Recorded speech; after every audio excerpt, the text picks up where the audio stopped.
What if the brightest stars you grew up admiring were hiding their greatest truth in silence?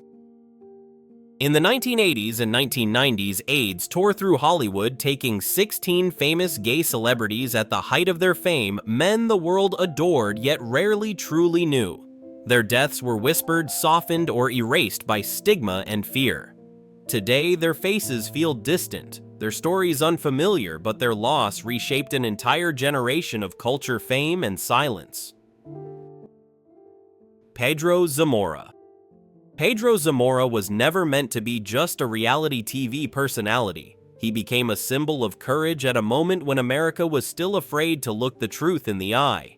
Born in Cuba and raised in Miami after immigrating to the United States at age 8, Pedro grew up openly gay, supported by his Cuban-American family and grounded in a sense of purpose far beyond his years. That purpose sharpened brutally when at just 17 he was diagnosed with HIV. In an era ruled by fear, silence, and misinformation, Pedro chose the most radical response of all: visibility. Instead of retreating, he turned his diagnosis into a mission. Pedro spoke directly to young people about HIV/AIDS, safe sex, and stigma, using his own life as proof that the disease was not a moral judgment but a human reality.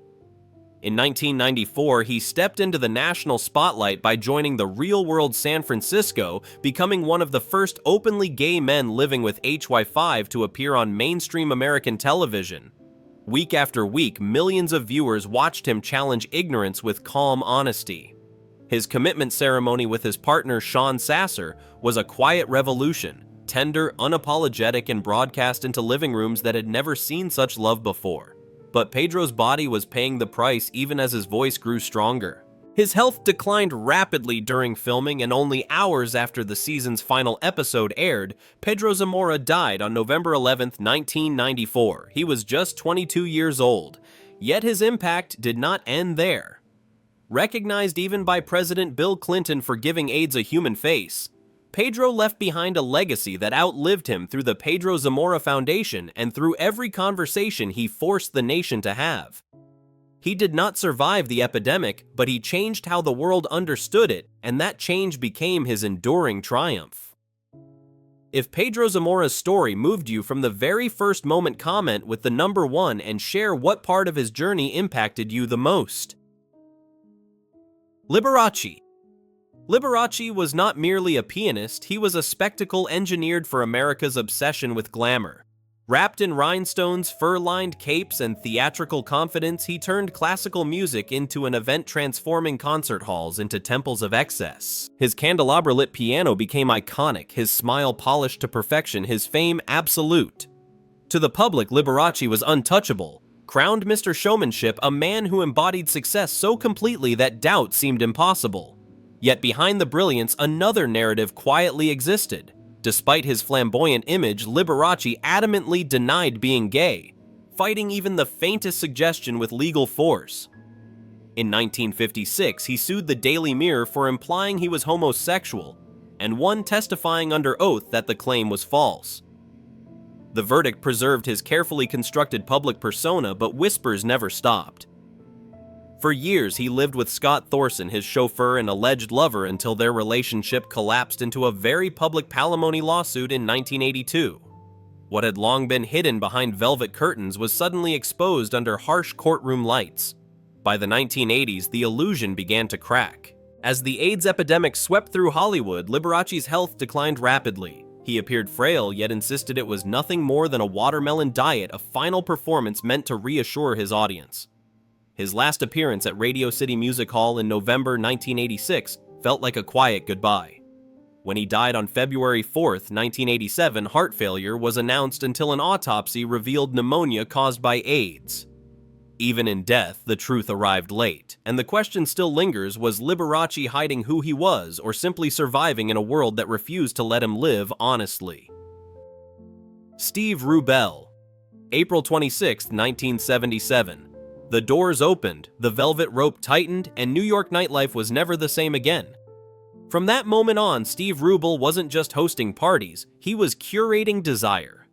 As the co-creator of Studio 54 alongside his college friend Ian Schrager, Rubell engineered a playground where disco thundered, champagne flowed, and the impossible felt routine. Celebrities, artists, and ordinary dreamers collided under a ceiling of stars. On any given night, Andy Warhol might sip champagne beside Liza Minnelli while Mick Jagger danced next to a plumber from Queens. Rubel's infamous door policy, "fill the room with people more interesting than you," turned exclusion into mythology and nightlife into high art. But the party, like all excess, carried a ticking clock.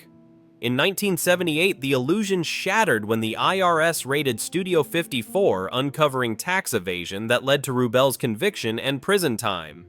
The club that had defined an era became a cautionary tale overnight. After serving his sentence, Rubel reinvented himself with Schlager in the boutique hotel business, quietly reshaping hospitality with the same instinct for atmosphere and allure. Yet, behind the scenes, another shadow was forming, one that couldn't be danced away or redesigned. In 1985, Steve Rubel was diagnosed with HIV, a truth he kept private as the disease advanced. He continued working, socializing, and moving through rooms as if the music were still playing until his death on July 25, 1989, at just 45 years old.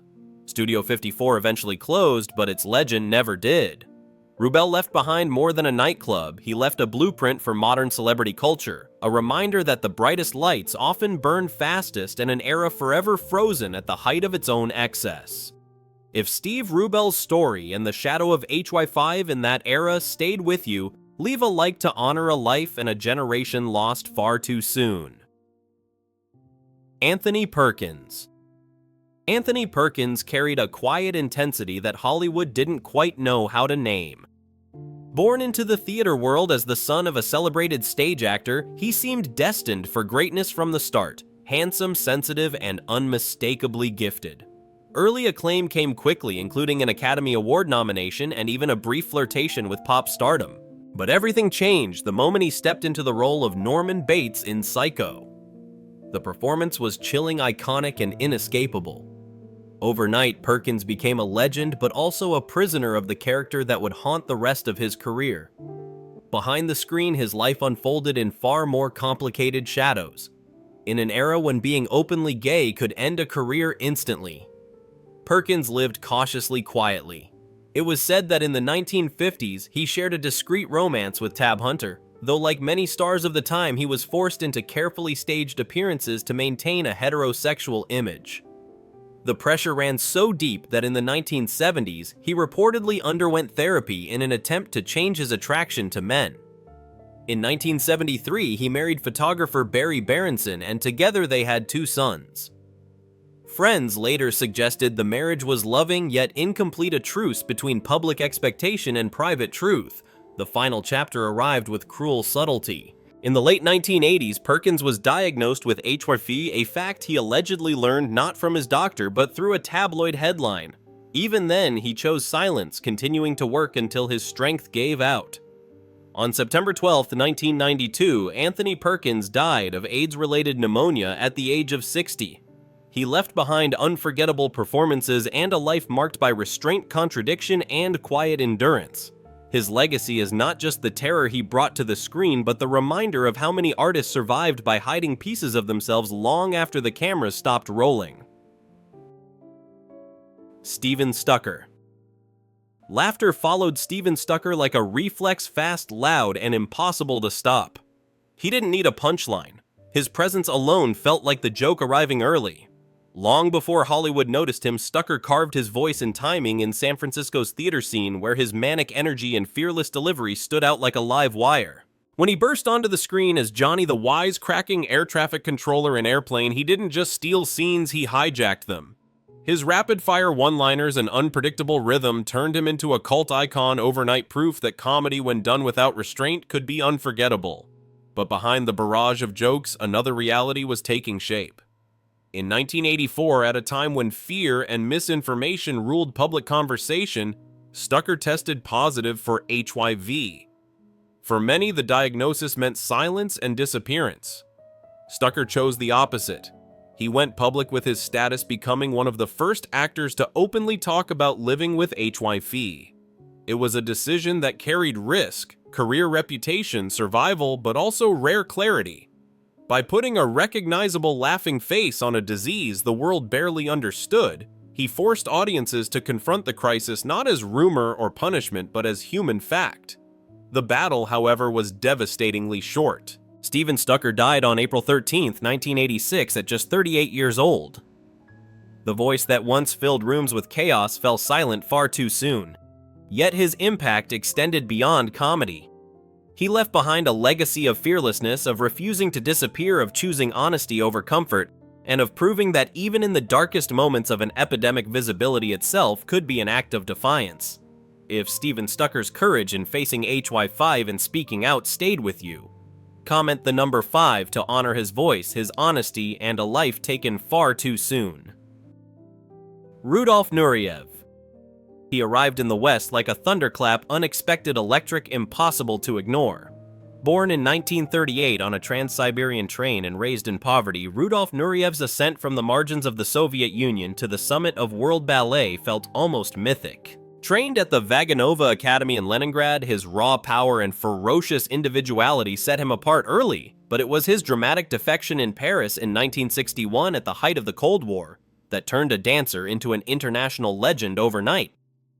Once free, Nureyev didn't just dance, he redefined what a male dancer could be.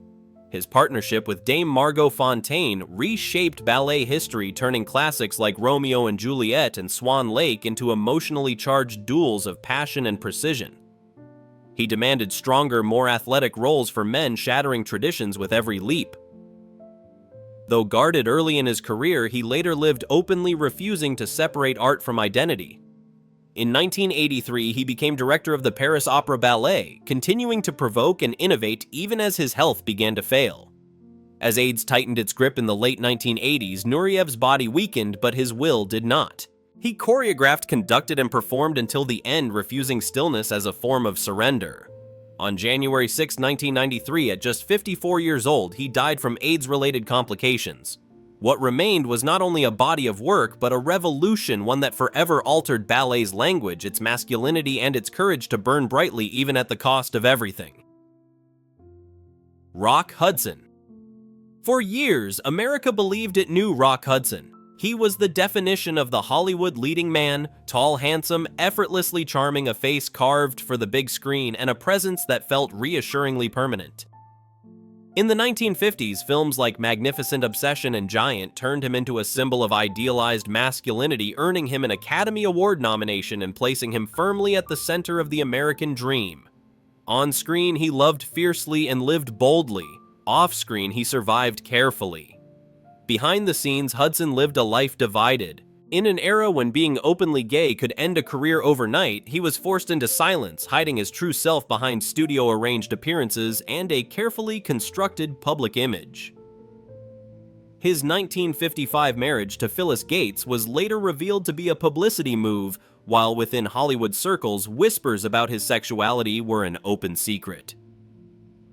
As the years passed, Hudson transitioned smoothly into television stardom, finding new success with McMillan and Wife and later Dynasty, proving his staying power in an industry that rarely forgives aging icons. Then the illusion began to collapse. In 1984, Hudson was diagnosed with AIDS, a word still spoken in hushed tones and loaded with fear. At first, he kept the truth private, but his visibly declining health made secrecy impossible. On July 25, 1985, Rock Hudson publicly confirmed he had AIDS, becoming the first major celebrity to do so. The announcement shattered misconceptions and forced the world to confront the epidemic face to face. When he died on October 2, 1985 at age 59, Hudson left behind more than a legendary filmography. He changed public perception forever, turning personal tragedy into a moment that cracked the silence and made denial impossible. Howard Ashman. Howard Ashman didn't just write lyrics, he rewired how stories could feel. Long before Disney's Renaissance had a name, Ashman was already shaping emotion with melody, drawing from his deep love of musical theater. His breakthrough came on Broadway with Little Shop of Horrors, a dark, witty creation that revealed his gift for blending humor, fear, and longing into unforgettable songs. Hollywood soon noticed, and Disney quietly handed him the keys to a kingdom that had lost its magic. With The Little Mermaid, Ashman helped resurrect Disney animation, infusing it with Broadway soul. Songs like Part of Your World weren't just catchy, they ached with desire, difference, and the pain of wanting more than the world allows. He followed with Beauty and the Beast, layering its music with themes of fear, otherness, and mob mentality, reflections of a society terrified of what it didn't understand. All the while, Ashman was fighting a private battle. Diagnosed with AIDS during production, he continued working as his health failed, pouring meaning into every lyric as if time itself were closing in. His final contribution was to Aladdin, where echoes of freedom and self-definition lingered between the notes. Howard Ashman died on March 14, 1991 at just 40 years old. What he left behind was more than music, it was a legacy of empathy, proof that even in silence and illness, a voice can reshape an entire generation of storytelling. Paul Shenar. Paul Shenar had the kind of presence that filled a room before he ever spoke.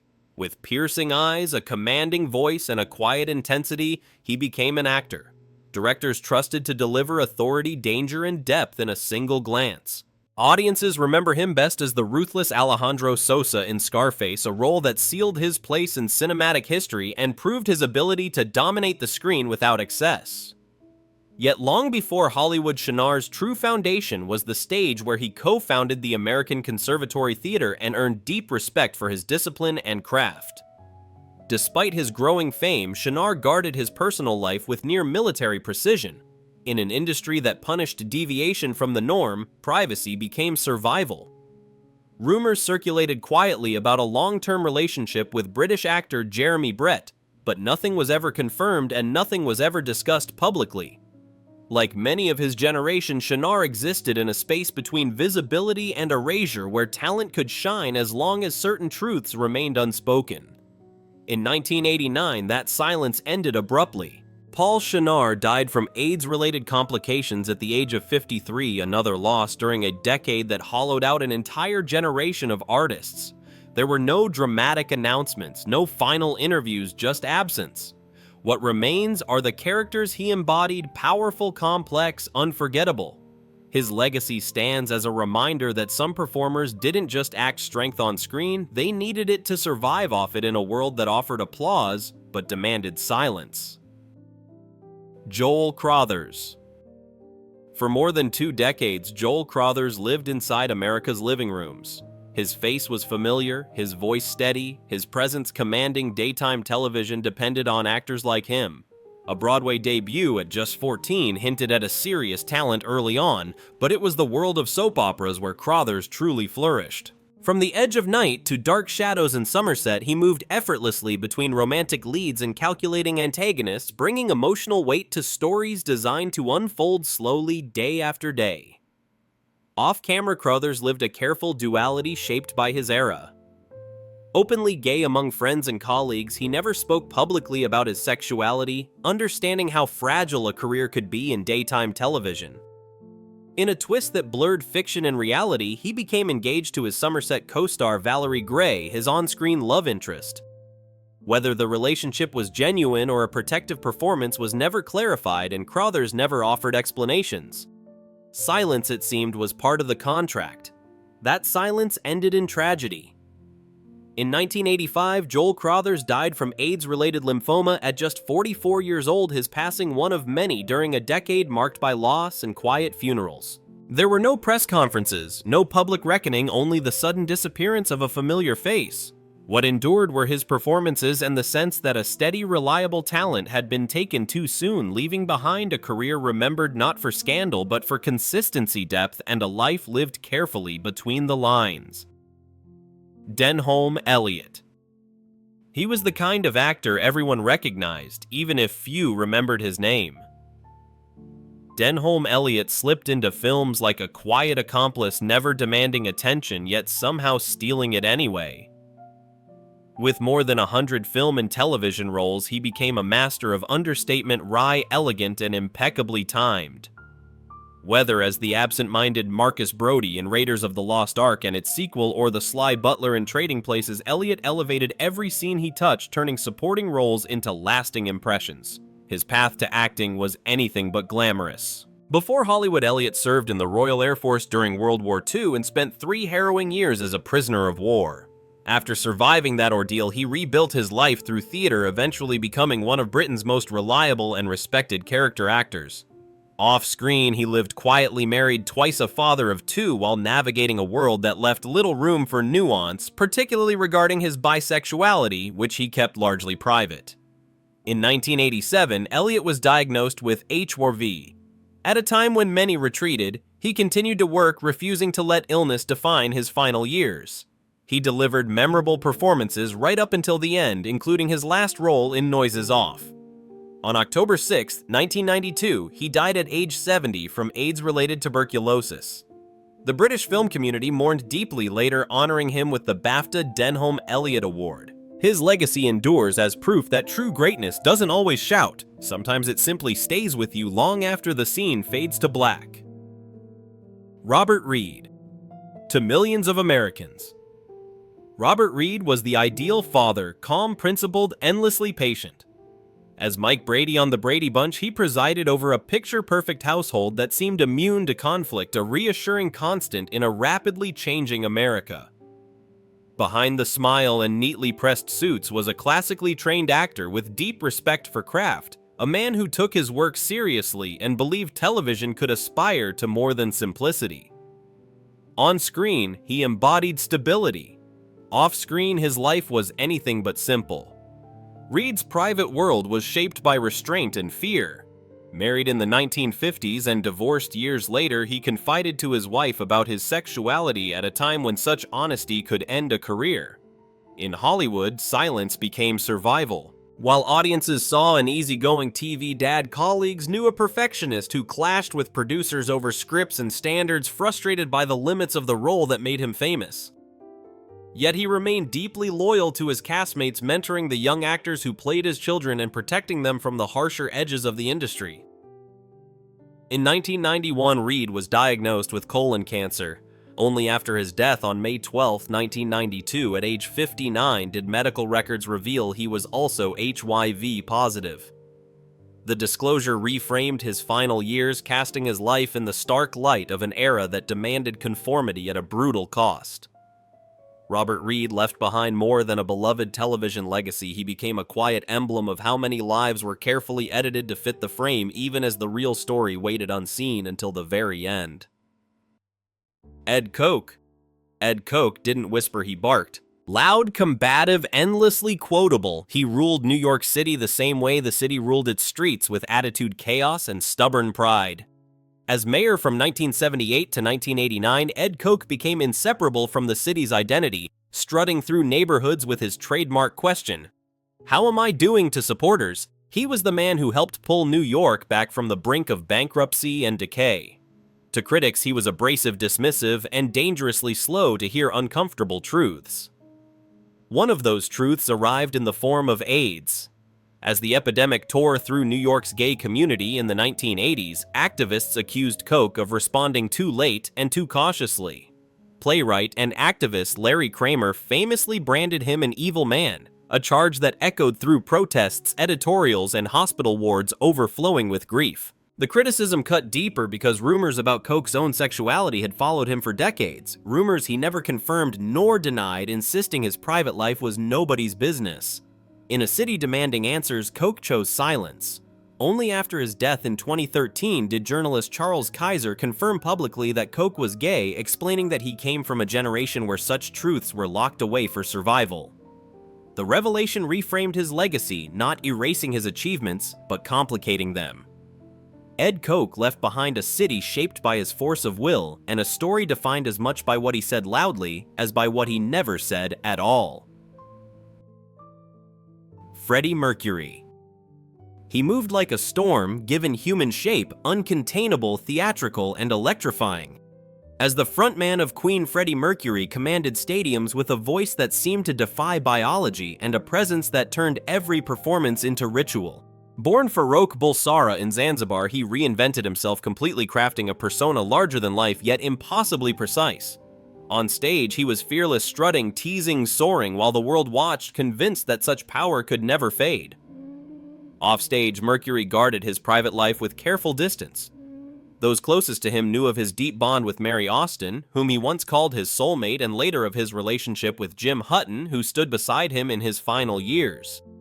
In 1987, Mercury was diagnosed with H1-Phi, but he chose silence, continuing to create at a relentless pace as his body weakened. Music became urgency. Albums like Innuendo carried the weight of farewell without ever naming it. His final appearance in These Are the Days of Our Lives showed a man visibly frail, eyes shining with resolve, delivering goodbye without words. On November 23, 1991, Freddie Mercury publicly confirmed he had AIDS. Less than 24 hours later, he was gone, 45 years old, leaving the world stunned. Yet his voice never left. Through his music and the Mercury Phoenix Trust founded in his name, his legacy continues to echo not as a tragedy, but as proof that brilliance can burn fiercely even when time is running out. Wade Dominguez. He stood at the edge of something big, the kind of moment actors spend a lifetime chasing. With striking looks shaped by his Mexican and French heritage and a raw physical intensity that demanded attention, Wade Dominguez didn't arrive in Hollywood through the front door. Before film sets and auditions, he danced in nightclubs as a go-go dancer, learning how to command a room with nothing but movement and nerve. It was an unconventional beginning, but one that sharpened his presence. By the time the cameras found him, he was ready. His breakthrough came in Dangerous Minds, where he played Emilio Ramirez, a troubled student whose toughness barely concealed vulnerability. The performance landed with force. Dominguez held his own opposite established stars, proving he had more than looks, he had gravity. Roles followed in films like City of Industry and The Taxman, each one hinting that he was on the verge of something lasting, a career about to take shape. Behind the scenes, however, another battle was already underway. Dominguez had been diagnosed with AIDS, a truth he chose to keep private. He didn't want sympathy to define him, nor illness to eclipse his work. On August 26, 1998, at just 32 years old, Wade Dominguez died from respiratory failure. In his final days, a friend visited him with an early cut of The Taxman. Watching himself on screen, Dominguez reportedly broke down, repeating through tears, "I'm so good, I'm so good." It was a heartbreaking acknowledgement of talent, realized just as time ran out, a reminder that some stars don't fade, they're simply taken mid-rise. Willie Smith. Willie Smith never chased luxury. He redefined it. At a time when fashion was guarded by elitism and distance, Smith walked in with a radically different vision. Clothes should move, breathe, and belong to everyone. When he launched WillieWear in 1976, he blurred the line between streetwear and high fashion, merging sportswear culture and accessibility into a language the industry had never fully spoken before. His philosophy was disarmingly simple and quietly revolutionary. He didn't design for royalty, he designed for the people waving from the sidewalk. By the mid-1980s, WillieWear was generating more than $25 million a year, cementing Smith as one of the most influential American designers of his era. He collaborated across art forms, working with dancers, filmmakers, and visual artists, insisting that fashion was not static, it was movement, identity, and culture in motion. While others built brands on exclusivity, Smith built community. His designs appeared everywhere because he believed style should be lived in, not locked away.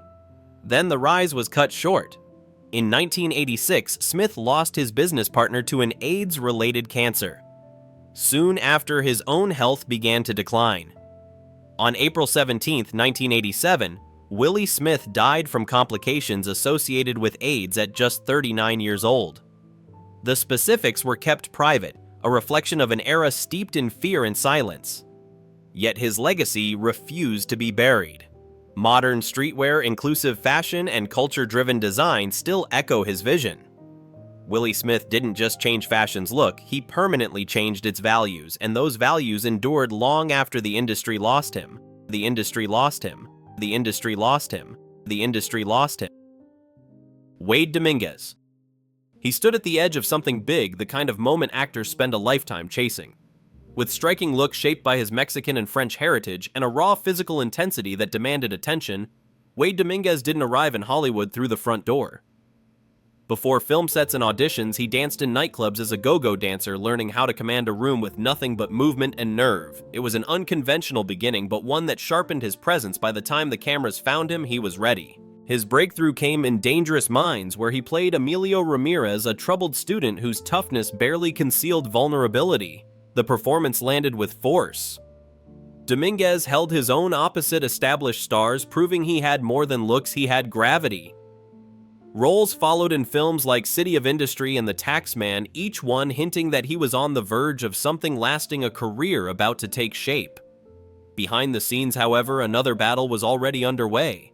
Dominguez had been diagnosed with AIDS, a truth he chose to keep private.